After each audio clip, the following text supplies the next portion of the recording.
mukhang itutuloy na yung impeachment ni VP Inday. Eh kung nakadetain ang mga vloggers na masugid na dumidepensa sa kanya, at hindi lang yon, nagsusulat tungkol sa framework, legal framework, sa batas mismo, sa intentions ng batas, sa logic, sa mga mayroong ibang mga vloggers na ang dami at ang gagaling ng mga sources at nilalabas nila ito just in time. Pag sinideline kami, or sige, sila, or whoever, any of us, that is infringement on the freedom of speech. Sakto pinipigilan mo ang isang taong makapagsalita at a time when speech is necessary. Pag nagkukomento on a public event, kapag magkakaroon ng eleksyon, importante ang pagpapalit ng impormasyon, importante ang pagsasalita, pagpapahayag. Expression din po yung boto natin, pero bahagi sa decision-making process ang pagpapalit ng ating kuro-kuro, ang pagpapalit ng ating mga opinion tungkol sa iba't ibang mga kandidato natin.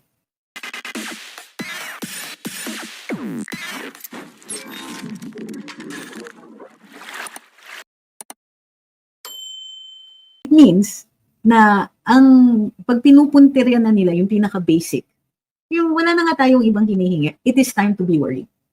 Before this, before today, or before the congressman started making noises about, minamalign kami ng mga vloggers. Doon pa lang, napaisip na ako. Doon pa lang, marami sa amin ang napaisip na. They're not angry when Vlad Media says one thing or another. I think kahit paano, they have worked out a system with the mass media. After all, sa Kongreso po talaga nag-uumpisa ang pagdidinig ng prangkisa. Sila po talaga ang nag-award ng franchises. So, kaya madali, kumbaga, sa sistema, alam na kung anong ini-expect. And many people presume na mayroong meron yang give or take pagdating dyan sa mga prangkisa.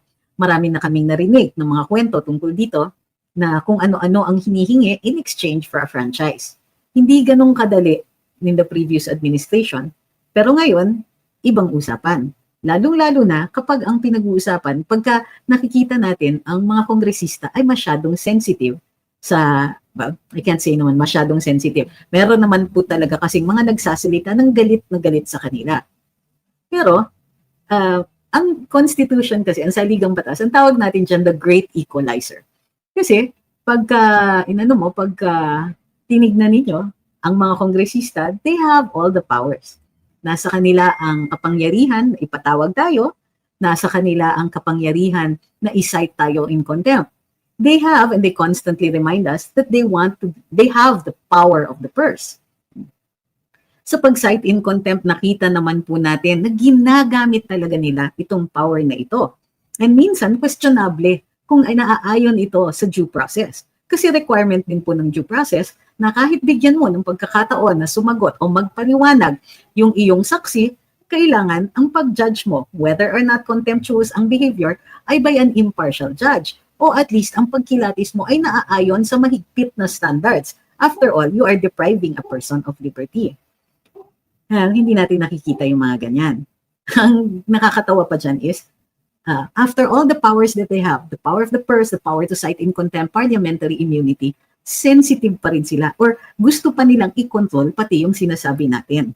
I mean, after all that they have, money, power, influence, the ability to move things, to change policy, to create policy, to put us in detention, and to avoid liability for things like libel. Pagka gumagawa sila ng insinuation, pag sinisiraan ka bilang isang tao, bilang isang resource person, pag nakaupo ka doon, hindi ka makasagot or kinokontrol yung sagot mo, pero kahit ano pwede nilang sabihin, kahit ito ay labis ng makapanira, may power silang gawin yon. At tayo, pag ordinaryong mamamayan ay tinawag doon, and I am willing to repeat this to their faces. We have the protections of the Constitution that require due process, that require a fair hearing. But at the same time, they cannot abridge our freedom of speech. Sure, they can call us into Congress, but they can't penalize us for something that we did, that we said, especially if they don't fall under libel, under any of the crimes in our penal code or in any of our laws. Kung hindi po yan pinagbabawal sa ating batas, edi syempre pwede nating gawin. Hindi yan krimen. Ngunit yung papatawag tayo, papahiyain, posibleng i-detain, yan po ay nakaka-apekto sa pag-iisip ng mga tao so that some people will no longer want to post or speak out.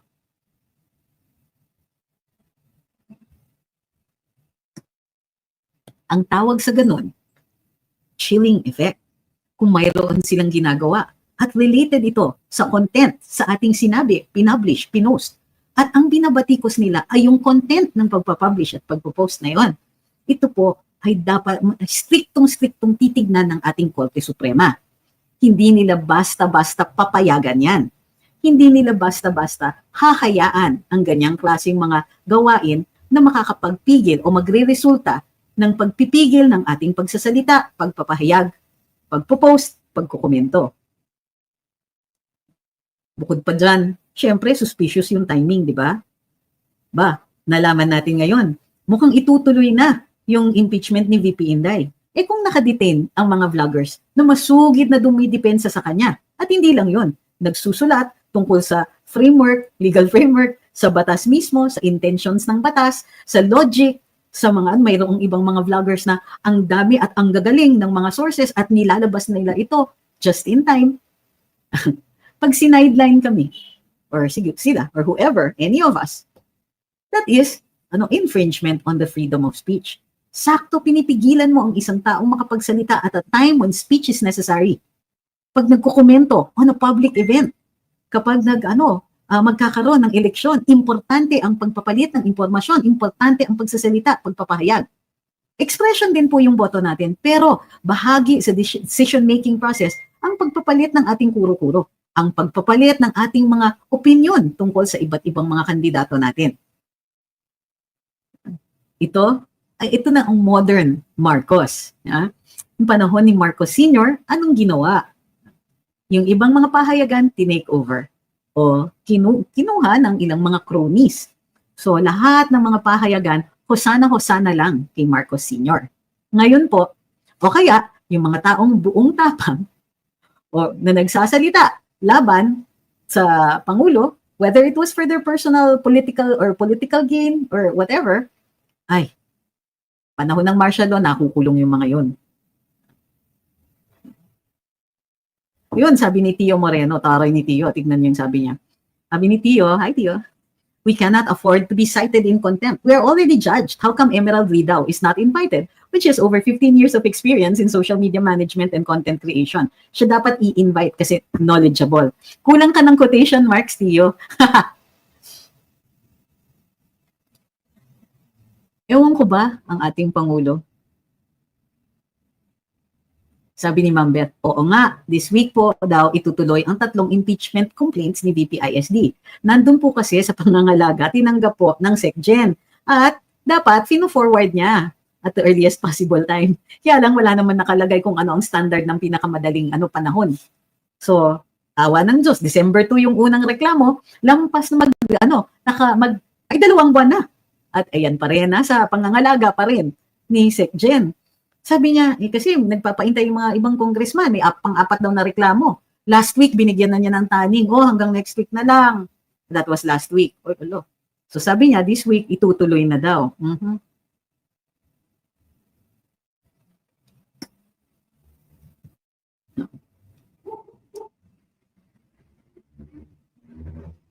Sabi ni Argel, can you refuse that invitation of the HOR? Well, by the very nature of the word, invitation implies that it is not an order, and if it you might have to comply with a legitimate order, but you don't have to comply with the invitation. Sabi ni John Ace, topic mo naman yung judge na nahatulan ng guilty ng negligence sa kaso ni De Lima. Bakit?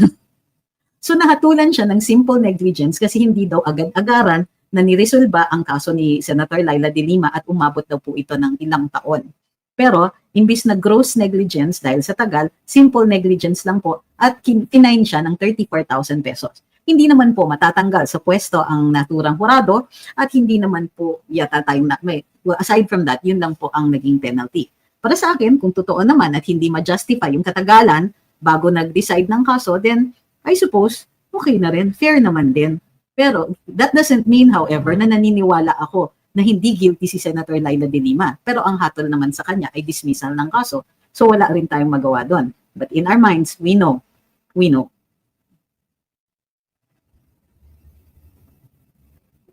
Thank you sa lahat po ng nagdadasal at malaki po ang pasasalamat namin for all of these good thoughts.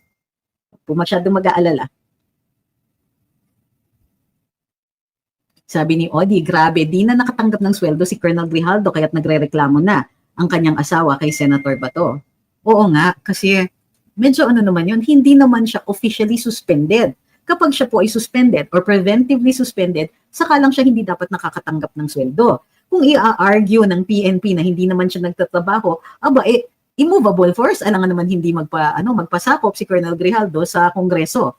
Ganun din, makakasuhan pa rin siya pag hindi siya sumunod. So anong gusto ba ng PNP gawin? They should be fair sa ganyan.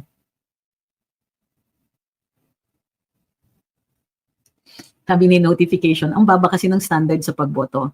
Actually, tama yung wording niya. Kasi maraming nagsasabi na dapat palitan yung requirements. Kaso nasa saligang batas, ano ba ang requirements? Citizenship, residency, age, voting status. Kailangan, active pa yung voting status mo.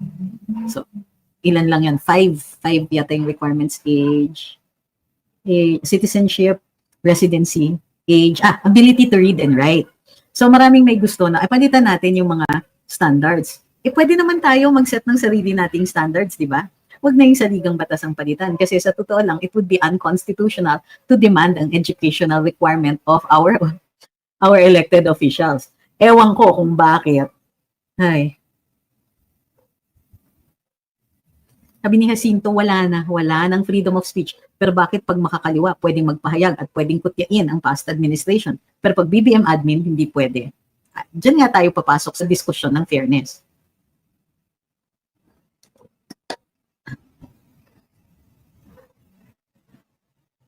Sabi ni notification, kahit sino kasi pwede tumakbo talaga hindi.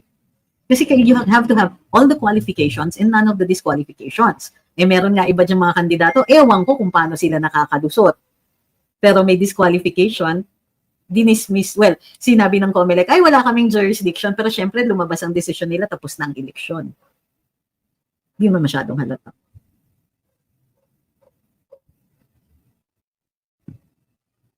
Sabi ni Ma'am Brie Hidal, good evening. Thank you for being our voice. Even if sometimes we feel hopeless, nandyan po kayo. Salamat po.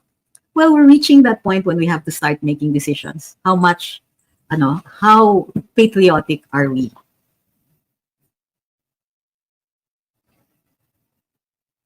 Please prepare materials in advance for pro-Sara and against impeachment. Materials for what po? Hindi po ako ang counsel ni VP Inday. So, hindi naman po ako pwedeng magpresenta sa kanya at sabihin, kunin mo akong counsel. Kasi ambulance chasing po yun. Bawal po yun sa amin. Sabi ni Ma'am Lea, God bless you all, DDS vloggers, Turnipix. I salute you for being so fair with your opinion and you do explain it so well and fair. Well, it doesn't do you any good kung sasakyan lang natin yung sentiment tapos hindi ko sasabihin kung ano yung nakalagay sa batas, di ba?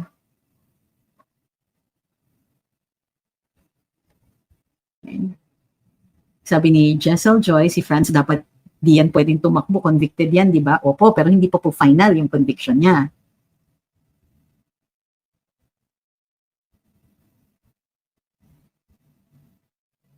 Sabi ni Rainitz, kinakabahan po rin ba kayo kahit magaling kayo na attorney? You mean right now? I'm not going to be my own counsel. I have my own lawyer.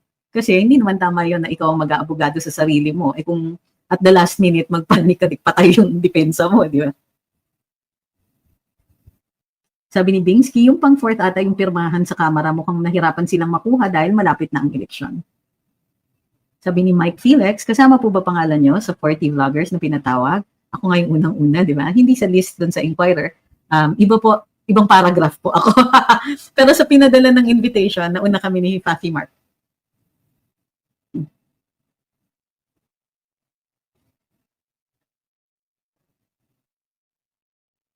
Sabi ni Ma'am BM, sabi ko lang ng makulit, mostly sa mga gumagawa ng fake news, mga talyanistang vloggers. Bakit di pinapatawag ni Dan Fernandez? Baka naman at a different time.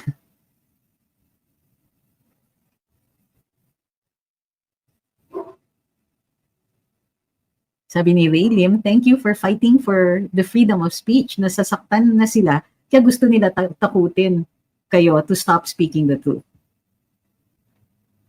Sabi ni Spicy HK, fake news din po ang sinabi ni BBM na walang baril ang mga pulis nung pumasok sa KOJC. Papatawag din dapat, mas fake news nga bakit vloggers lang? Hindi nga nila dinidefine pa kung ano ang fake news. And as a matter of fact, di ba nagkaroon ng, ano ba yun? Dati naman sa Senado nagkaroon ng hearing on red tagging. Pero dahil walang definisyon at pumapasok naman po sa libel ang reklamo ng mga nare-red tag, wala pa rin tayo ng batas tungkol sa red tagging.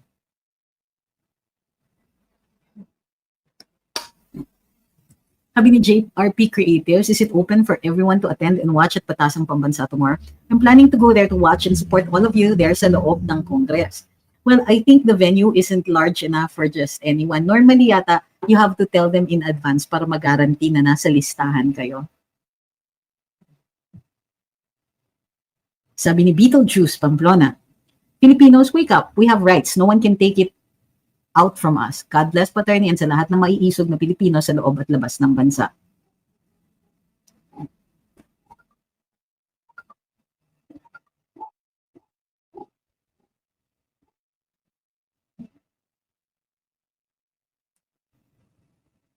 Hi kay MNM. Sabi ni Secret Name, these HOR hearings used as weapons against the critics of this administration. They use government resources against its own people. Yes, I agree. But my concern more is on the abuse. For example, they do have the power to cite us in contempt.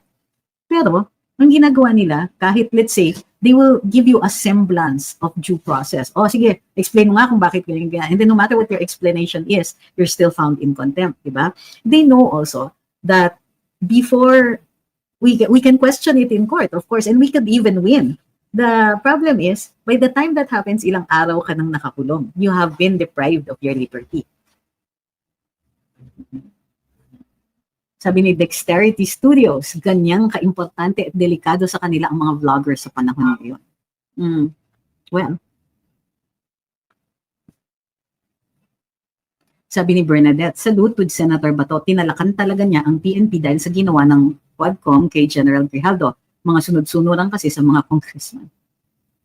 Unfair, di ba? Very strong yung message kasi ng Kongreso noon. Pag kami ay inakusahan mo, kulong ka, detained ka, dito sa aming poder. So, di ba, anong ibig sabihin nun? They don't want you to talk against them. At yun po, ay matinding pinagbabawal ng saligang batas. Kasi ang speech, sa pagkakriticize, pagpupuna ng ating mga opisyales, ay yun nga yung purpose ng freedom of speech . So, yun ang purpose. Para ma-check natin ang government officials natin. Kaya protektado yung ganong klaseng speech. And yes, protektado yan kahit minsan nagkakamali tayo. Sabi ni Will, kailan po mag-resign si Sarah?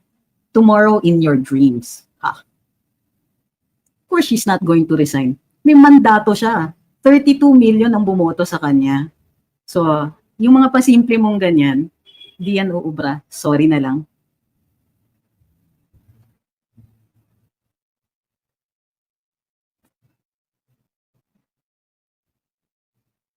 Sabi ni Rodrigo Micayer, nambobola ka na naman. Ikaw, nagsisinungaling ka na naman. Diba? Ano ka ba? As if. Unang-una, Rodrigo Micayer, you know what? I don't even really care what you say. Binabasa ko lang yan kasi natitensyon na at saka naggalit na yung mga nagko-comment dito . Yung mga nanonood dito sa atin na naiinis, sobra ang galit at ginagamit lang po kita ng as comedy relief. Sabi ni Francisco, bakit mag-resign ng VP ang dapat mag-resign si BBM? Sabi ni Pandalito, sana attorney, kapag may nag-contempt po sa inyo, kahit isa, lahat kayo sumunod at huwag papayag, ano kaya reaksyon ng mga congressman? Kakalad ka rin kami. Haba kayo? Hindi niyo pa ba nakikita na nangyayari yung mga ganon?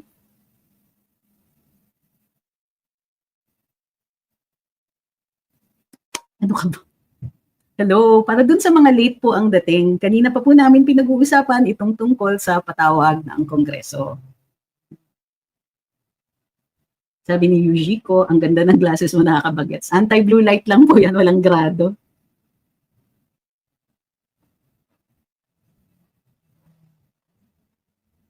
Sabi ni Ma'am BM, now lang ako nakakita ng mga public servants na mga snowflakes. Sana naglaro na lang po sila ng chess if they're not ready to be scrutinized and criticized. Sabi ni M&M, papatawag lahat ng mga vloggers para ano, supposedly to get daw information, share daw our experience, ganyan.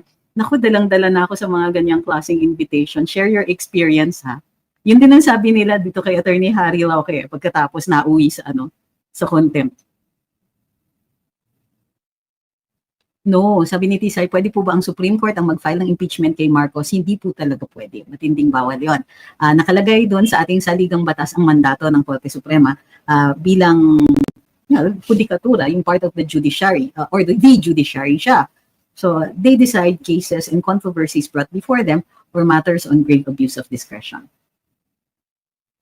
Sabi ni Yapeto, apart from being angry, I'm much more sad on how they treat bloggers. Yun na nga, tinawag na nga narco-vloggers, pogo-vloggers, pseudo-journalists, pseudo-political analysts. Ang pagka-pronounce pa ni Kong Barber, pseudo, hindi na ako makahirit pag nandun So ngayon ko nasasabihin, sir naman, pseudo naman. Can you not seek for damages for the unlawful deprivation of liberty since it will be taxpayers paying out damages? Can we not in turn file a criminal charge under the Anti-Graft and Corrupt Practices Act? For their orders, for the manner in which they conduct inquiries in aid of legislation, they are immune under the speech and debate clause. So, if, however, they grossly abuse their discretion, there's grave abuse of discretion, if you can or may possibly file a civil case for the abuse of right, and yun nga, for grave abuse of discretion. Doesn't necessarily mean you're going to win, but there is that possibility.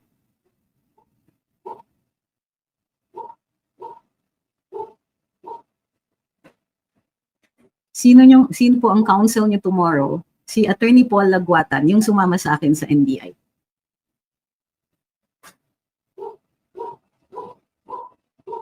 Sabi ni Neil, tama naman. Hindi na yata siya sa balita. Last year pa nag-resign si VP sa DepEd. Oo nga, I forgot. Mali naman ako doon. Sabi ni Teddy, pwede po ba ninyo ma-check yung content ni Mr. Kisses about sa drugs daw po sa Surigao? Sino si Mr. Kisses? Meron po bang invited na pro-BBM or admin? Hindi ko po alam. Kasi hindi po lahat ng 40 na nandun sa listahan ay kilala ko. So hindi ko alam kung mayroon doon na pro-BBM na vloggers. Sabi ni Tisay, how about po ang people power? Kung ayaw po ni Marcos bumaba, may magagawa po ba tayo? Tama naman po ang people power.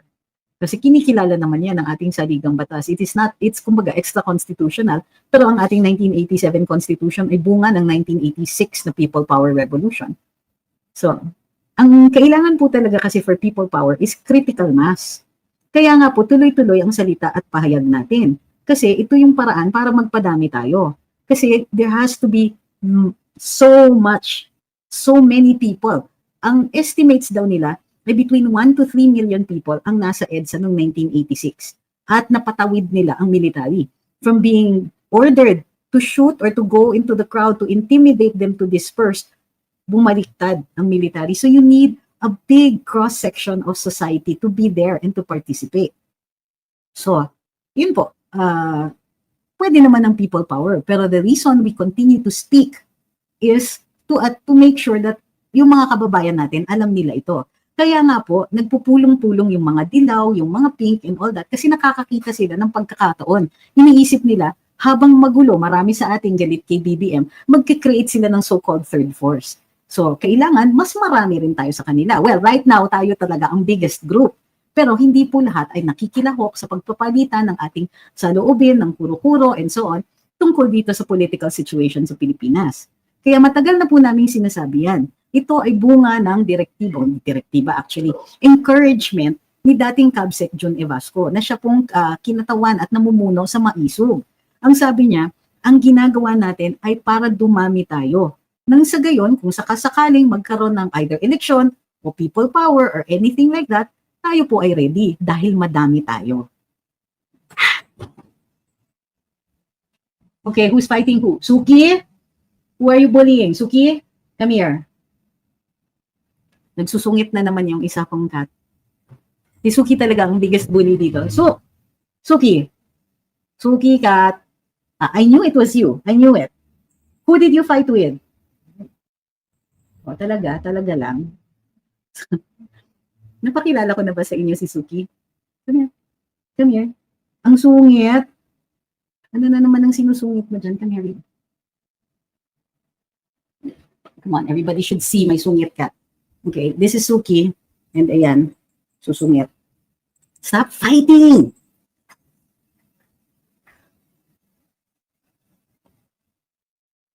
Ano yung mga theory? Sabi ni Hey Jude, napagalitan niya ibang commenters, paulit-ulit, sinabi na nga ni attorney, hindi siya takot makontempt, pigilan niyo na ang mga theory ninyo. Uy, grabe, huwag kayong mag-away. Ako yung dapat, si Suki lang ang po may karapatan daw magsungit. Hindi tuloy ako makahirit ng masungit. Sabi ni Soy Sos, sa panahon ngayon, nakita na natin ang mga dapat mag-iboto, ang mga pasaway na politicians. Hopefully, walang magic na magaganap sa elections. Sabi ni Jove Mada, pag si FPRD ang magsabi, tiyak magdadagsaan ng mga tao. Yun lang inaantay na hudyat. Alam nyo, mahihiya yan si PRD. Anak na yung Vice President eh. Diba? Yun po talaga ang feeling ko. Yun ang isa sa mga dahilan kung bakit hindi niya, ang mga hikayat niya, papansinin nyo, hinihikayat niya nagagalit siya kay dito kina, pangalan nito? Kina House Speaker, na hala, nag-aasta ka na mag-People's Initiative para ang buong kapangyarihan ng Kongreso, pwede nang sila lang ang mag-propose ng charter change at sila lang ang magbabago ng saligang batas. Hawak na hawak nga niya ang Kongreso. Mabuti nga nandun ang Senado, tinabla sila. So, I don't really like some of the senators, hindi ko talaga sila gusto. Pero pasalamat na may Senadong nagbabalanse dito sa Kongreso. Ngayon po natin nakikita na mayroon din palang use ang bicameral na legislature. Natatabla pag masyadong naging powerful yung isa. Imagine nyo, kung ang Kongreso ngayon, walang Senado, at ginawang Prime Minister yung si Speaker, ano sa tingin nyo ang inabot natin? Baka kalahati ng mga nandito nakakulong. Unang-una pa ako dyan.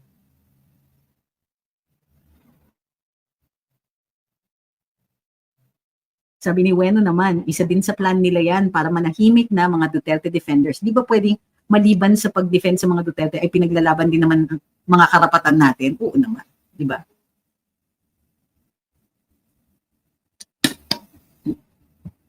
Sabi ni Nigel Inagan, pwede ba makipagbardagulan si Ma'am Joey? Tingin ko hindi naman natin siya mapipigilan. Ay nako. Cute si Suki, pero pag masungit yan, pati ako kakalmutin yan eh. Pero sabi niya, ayan. Pero dito pa rin siya nakatabi.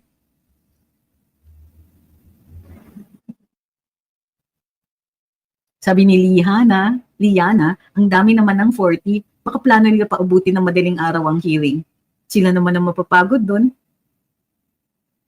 Sabi ni Rainbow Star, convicted yan si BBM sa tax evasion. Di ba sapat siya?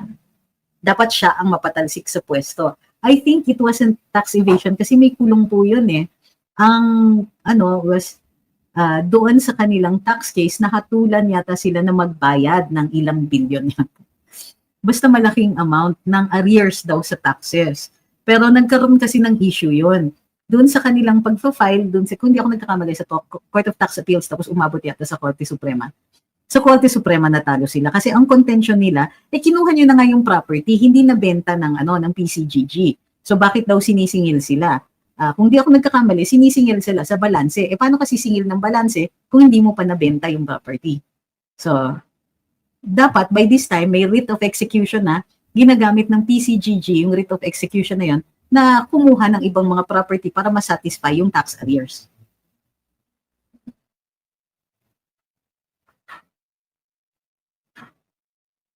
Sabi ni Bukbo, kasama mo bukas ang Panginoon. No worries, sunugin sila lahat sa impyerno. Sana ngayon na. Sabi ni Ma'am Bicolanang Makulit, maraming salamat sa nagpapakulay. Doon kasi sa YouTube may super chat at super sticker. Uy, maraming salamat sa lahat ng super chat at super sticker. Sige. Si Ma'am Rose L, si Ma'am La Arnie Vlog, si Ma'am Emily De La Peña, at saka si Lulu O. Thank you po. Sabi ni Mula Rouge, please bring your cat. In case makontempt, you'll have a calm companion. Si Suki, Cam, talaga. Si ano yun, yung isa, si Eva, yung maliit. Si little girl. Yun po yung ano, mas likely pa ako pang isama si Eva kasi mabait yun. Masunurin. Kaya lang, ano, nagmamarka siya parati ng territory niya for a girl, ha? Sabi ni Nigel, bakit hindi yung blanco ng Bicam ang unahin nila? Ba't pati yung mga vloggers pinakikialaman pa nila? Hindi kaya dapat unahin nila yung food security? Ayaw nilang paglaanan ng ano, ng pera, di ba? Kung saan-saan nila nilalaan yung budget.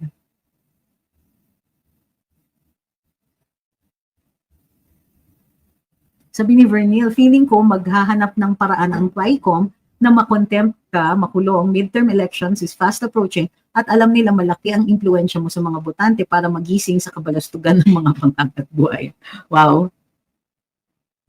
Sabi ni Ray, isa lang point nila, itigil ang issue sa kanila kasi unti-unti na silang nahuhuli sa mga kurakot nila. Or at least sa na parang hindi yata sila nararapat, hindi sila nararapat na nakaupo. Di ba? Kaloka.